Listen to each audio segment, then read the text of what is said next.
Good morning, guys. Welcome to science class. Let's continue talking about behaviors that help animals survive. Survive in their environment. Survive from from predators. Remember that we have different types of environments and habitats. Some of them are very cold. And the animals need to know how to get food, where the shelter, how to make or build the shelter they need, and everything. So, copy please. Special ways animals live together.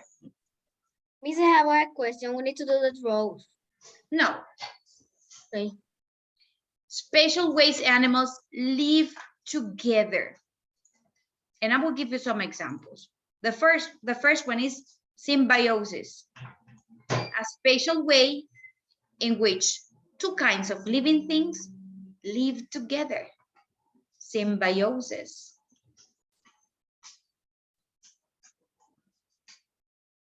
Okay, are you copying, Alan? Symbiosis. Let me show you an example.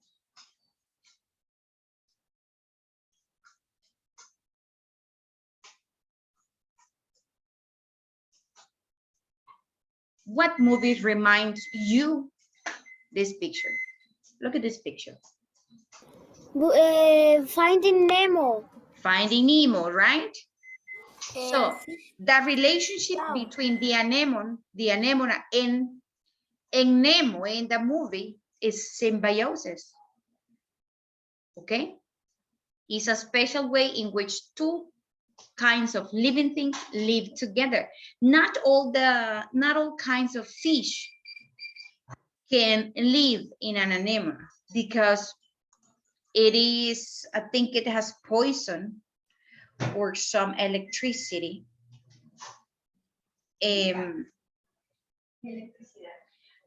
So has some electricity, and not all kinds of fish can stand the electricity the anemone has.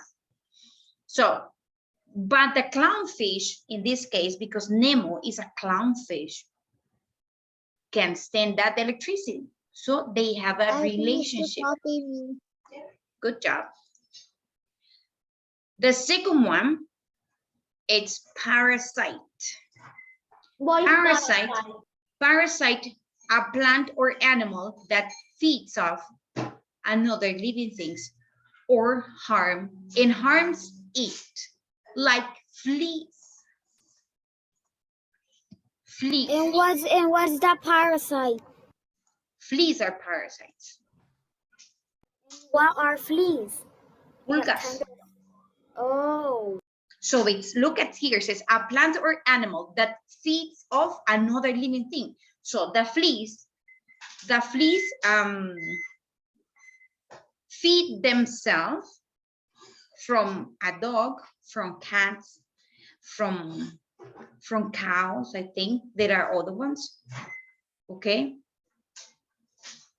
That's of us too, right? And of us too, right? That's a flea. Pulgas.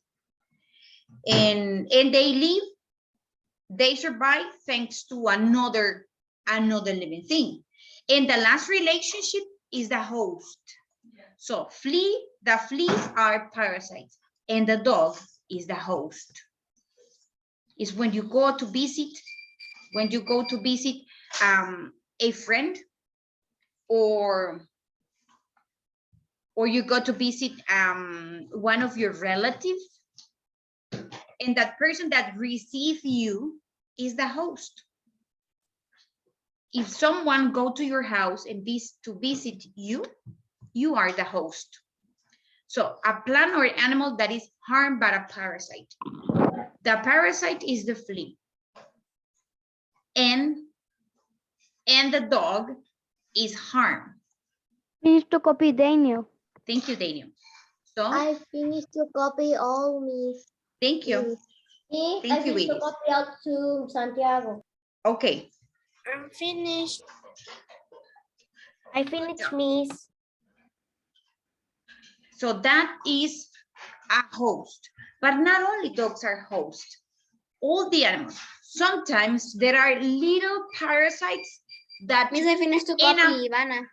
thank you. In a moment, we also have some parasites here in our hair, in our head. Okay, it happens to me when I was a little girl.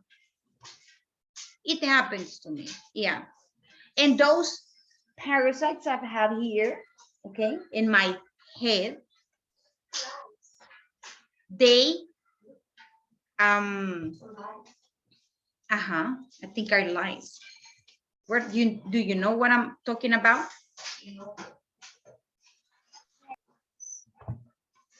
Did you know what I'm talking about? That's me. Yeah? Piojos. What? Piojos. Piojos, exactly. In English? Lice. Lice, like this. So, dogs has fleas, we have lice. The parasites, I don't have the thing that in the hair. I don't have it. that's good. That's great because this one harms people. That lice. Lice. Okay. And the host, if we are talking about fleas, the host are animals, dogs, okay, cats, etc. etc. And all the animals that belongs to this family, lions, wolves, tigers, I think even monkeys. But what, thank you. What happened if we talk about lice? Who are the hosts? The hosts are people. Because a dog doesn't have lice. A dog has fleas. So the host is different. So do you understand the difference between parasites and hosts? The thing that I copied, I didn't copy yesterday, I found it here. Okay. Who is copying this information? Miss Isabela.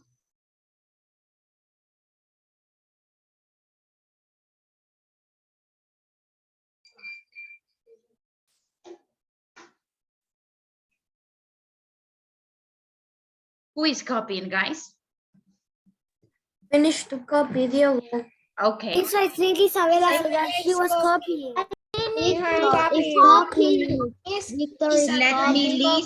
Let me listen. Who is copying? I need to listen who is copying. Because I know that some of you finished. Okay, Isabela. But Isabela is distracted at the beginning. I guess that's why she doesn't finish on time. Jose Enrique. Maria Fernanda. You finished, right, Jose Enrique? I don't copy. I finished to copy. Okay. See? Maria Fernanda. Maria Fernanda, are you copying? Diego. Miss, finish copy. Great job, Maria Fernanda. And Diego, Miss.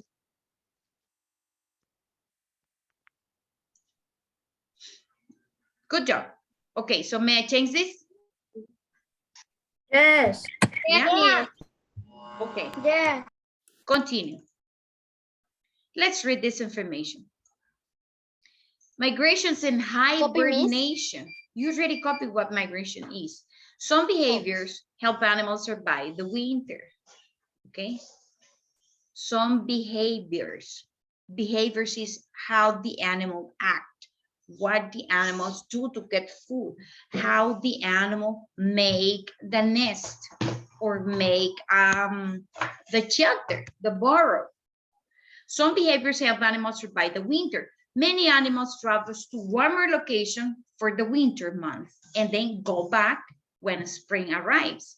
Migrations is the movement of an animal from one location to another as the seasons change. For example, before winter, some birds fly to warmer places in search of food. Animals that live in the mountains may migrate down to the valleys. Food is easier to find in valleys where there is less snow. Each animal on the map below migrates. Look at the picture. Have you seen one of these butterflies? This is the very famous monarch butterfly. What are you looking at, Alan and Kriste? You are not looking at the screen. No one has to be writing down because you don't have to. Right, Maria Fernanda? No one has to be facing down. So, again, look at the picture. Look at the picture. In here, there is a whale. I said before, the whale, it's an animal that migrates.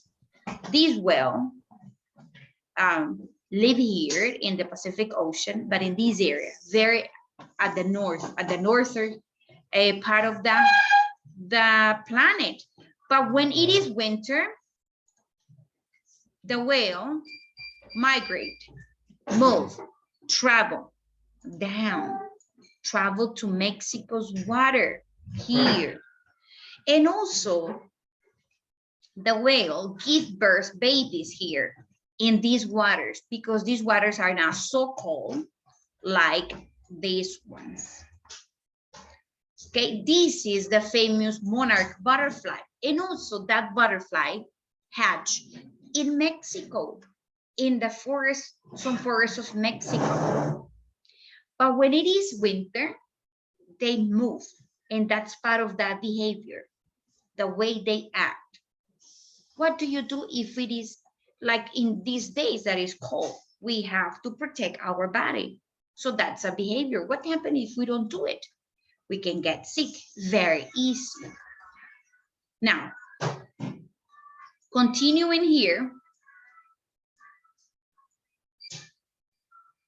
Continuing here says great whales, these whales, swim from the cold North Pacific down to Mexico. Their journey takes 2 to 3 months. So imagine this whale traveling all this way down for 2 or 3 months. It's a long journey, it's a long trip. In the springtime, the whales migrate back to the North Pacific to find food. So they go back, travel back. Green sea turtles, this turtle, migrate south from the North Atlantic coast to Brazil.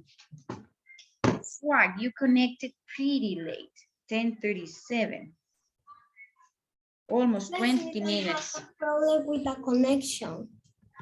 But you have to upload a picture in Schoology because the students already copied the information of this class. Okay. Okay. So, green sea turtles migrate south from the North Atlantic coast to Brazil. Okay? To Brazil. They travel to Brazil, where they find their favorite sea grasses and algae to eat. Millions of monarch butterfly migrate from the northern United States and Canada to areas in California and Mexico each year. The monarchs spend the winter hanging from trees. In the spring, they fly back to north. About that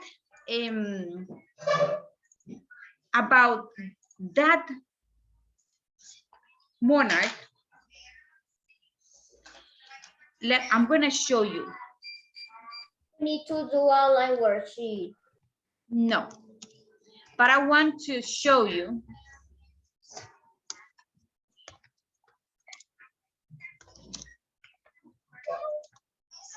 that picture. I want to show you the amount of butterflies hanging on trees in the forests of Mexico. This is incredible because they, of course, when they migrate, they travel in huge groups. Look, these one, all of these are butterflies. Look at them. Looks like leaves, but actually they are not leaves. They are the butterflies. I know that are butterflies because I see the wings. Yeah, look at them. There are thousands, probably millions of them. hanging on trees. In the tree are 1,002,000 free. Look at them. So when they migrate, here, this is what it says here in the presentation.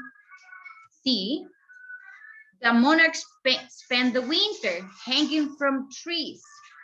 And of course, there are many, many, many of them. Another one. Gabriel is 10:40. Too late. Too late, Gabriel. Okay. Now,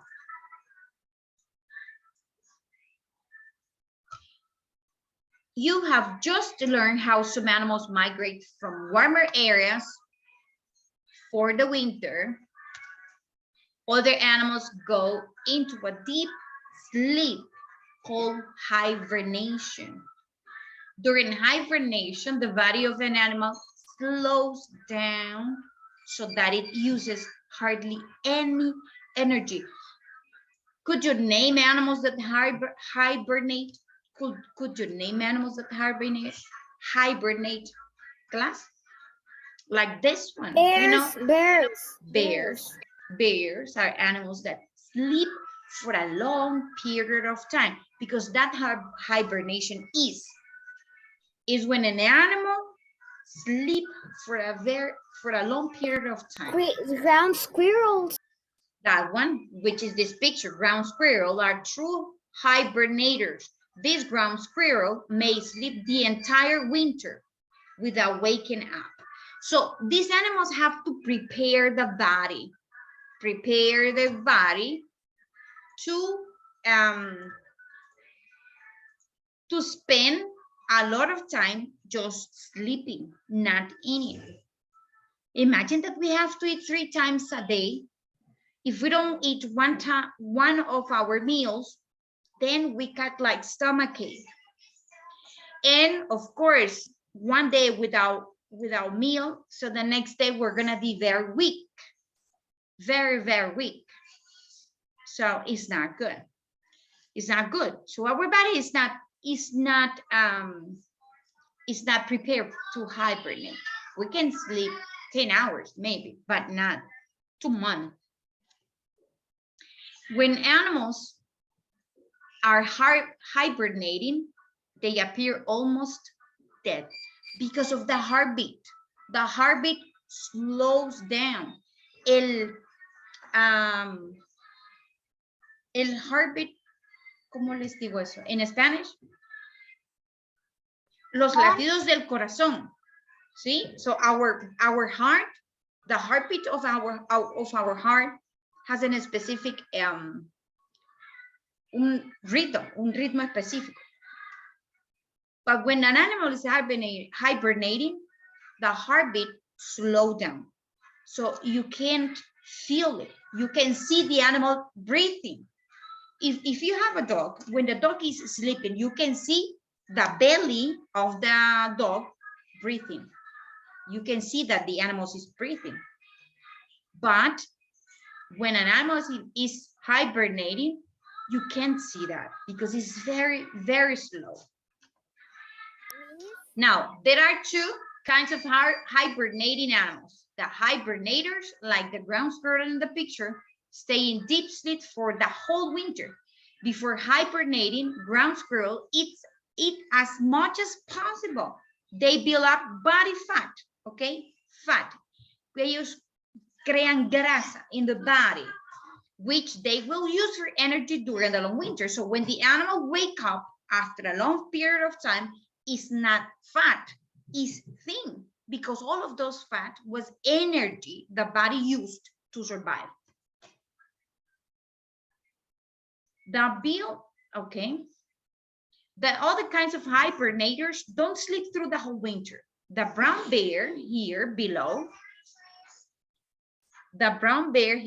look at it. I see nothing. Here, it is black. I think this one probably is the head. This one. Yeah, it looks black. It's a black bear. The other kinds of hibernators don't sleep through the whole winter. Oh, it's a brown bear. It's a brown bird. The brown bear below hibernates for weeks or months at a time. But on warmer winter days, it may wake up and leave its den in search of food. Look at this one. They may wake up on warmer days in search for food. Okay, questions. Number one. We still have 5 minutes. Number one. Question number one.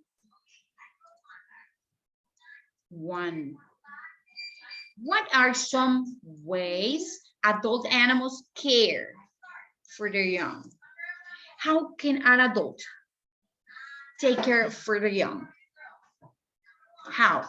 They protect them against predators. Yeah. What else?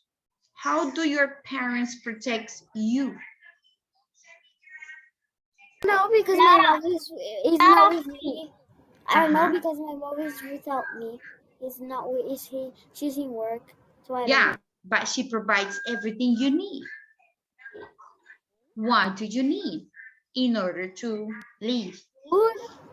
Food, exactly. So shelter, exactly. water. Exactly. Some adult animals care for their young by providing food, protection, and grooming. Food, protection, and grooming. You are safe. You are protected because your parents provide everything you need. The number 2 says, how do migrations and hibernation help animals? Number 2. How do migration and hibernations help animals? How? How, class? I don't know how to answer because I don't see that. You didn't see it. No, because yesterday you talked about that or the thing that we saw. Well, we talk about today about migrations and hibernation. Like for example, there the gray whale lives in the north. So when it's cold in winter, the whale goes down to the warmer waters. To Mexico. To warmer waters, right? Exactly. Because and the whale has babies in there. Yeah. Give birth babies in Mexico's water. So talking about migration and hibernation. So migrations is a movement, and hibernations is when an animal sleep for a long period of time. But how do these help animals? The animals do this when the weather is not appropriate to get everything they need, which is food and everything, okay? So migrations and hibernations are ways that animals survive during winter. When it is winter, some animals migrate, other animals hibernate. Animals that live in those very cold areas. But in our area, we have tropical weather, tropical climate. So here, animals do not hibernate. An animal can migrate. When it's too cold, yes. Sometimes. Yeah, no, but here it is not so cold. But like in United States, yes, in Christmas. Yeah, but not only in United States. The United States do not receive snow in all the country. Yeah, definitely. Yes, Santiago? Do you know why are not snow in Honduras? Do you know why? Because we are very close to the equator and our climate is tropical. Honduras is a tropical country. Yes, it is. That's why we have and no then snow. Why it's cold these days? Yeah, but do you know what temperature we have right now? The temperature we have right now is 21 Celsius. I 21 finished. Celsius and it says muy nublado. Yeah, so that's the problem. The sun is not, we are not receiving I sunlight. finished to copy, Miss Ivana. 22 degrees Celsius. Finish to copy, But in Miss other Ivana. countries, you know that other countries are minus 0. There are other countries, the temperature right now. Is the temperatures. For example, let me tell you the temperature of the White House. You know where the White House is located? No, United States, right? In United States. The White House weather. White House weather is 11 degrees Celsius. 11 is half of the temperature we have right now. And there are other, let's see, a city in Canada, Vancouver, for example. Vancouver is 6 degrees Yeah, I finished, Isabella. Celsius. Thank you. So Vancouver is 6. Finish. The White House is 11 degrees Celsius. And Tegucigalpa is 22. Miss, I'm finished. Why it is called for us? Because okay, thank you, sweetie. Because we don't get used to have these kinds of weathers. We don't get used to. We are, we used to have very hot Listen, how weather is the temperature in Russia? in Russia. Finish, Miss Diego. Thank you, Diego. In Russia, I finished, Miss Diri. it says that it's 0 degrees Celsius. I imagine the people in Russia. Moscow, Russia, in Moscow.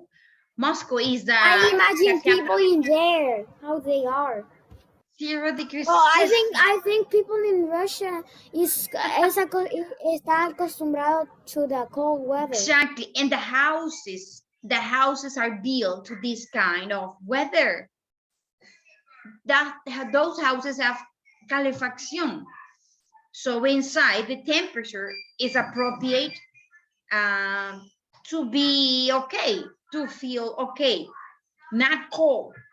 And outside is completely covered of snow. But the houses are different. I'm gonna go to Russia. So that's why that's the difference.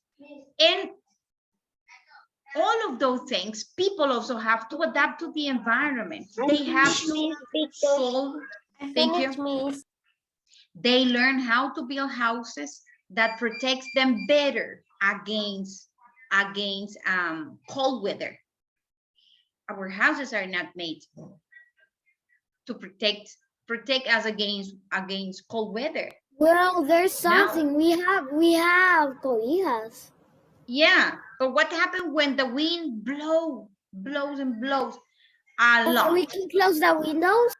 Yeah, pero por algún lugar siempre se nos cuela cierta cantidad de aire. So imagine if it is a very there's a cold place wind. that the air gets and they're like Exactly. we cannot close it because it's too tall. Exactly. Okay, who is copying? I want to know who is copying. It's 10:53. I finished. Who is? I want to know who is copying. Who is copying? No one? Okay. Good job. So Suag and Gabriel have to upload picture of this work because you have to copy this. You didn't copy this. This is in Schoology. And the question, okay? Okay, guys, so class is over here. Thank you so much. Don't leave, please.